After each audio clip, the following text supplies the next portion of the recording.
বাংলাদেশের হিজরা প্রশাসনে কইয়ার আর হিজরা সাংবাদিকেরা কইয়ার কথাগুলা শুনিয়া যাইবার বাড়িত গিয়া ছুরি ফিন দিবা। ভিতরে আছে সব পুলিশ ভিতরে, এই মুহূর্তে ইনাজপুর থানায় আমরা আগুন দিচ্ছি সব পুলিশ ভিতরে।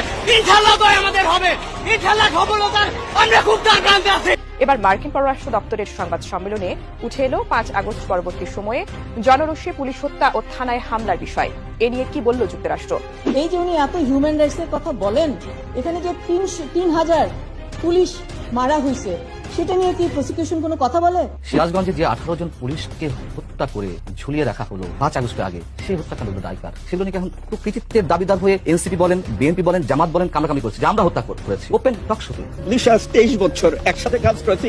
কিছুদিন আগেও আমার থানায় ছিল, সে আজকে নেই। শেখ হাসিনা দেশ ত্যাগের খবরে হামলা চালানো হয় থানায়, লুট করা হয় পুলিশের অস্ত্র, ভাঙচুর ও পুড়িয়ে দেওয়া হয় থানা, এমনকি পুলিশ সদস্যদের মেরে ঝুলিয়ে রাখা হয়। আন্দোলন চলাকালীন নিহত মানুষের বিচার করা হলেও বিচার হয়নি পুলিশ হত্যার। অর্থাৎ পুলিশের এক সদস্য কান্না করতে করতে এসে বলছেন হাসিনা পালাই গেছে। তখনই থানার ওসি সহ বাকি অফিসাররা অস্ত্রাগার, সেল, গেটের চাবি নিয়ে পালানো শুরু করে। বাইরে থেকে আন্দোলনরত ছাত্ররা থানা ঘেরাও করে এবং আগুন লাগিয়ে দেয়। তবে রাজনৈতিক বিশেষজ্ঞরা বলছেন থানা লুট হওয়া অস্ত্র উপদেষ্টা আসিফ মাহমুদের নিকট সংরক্ষিত।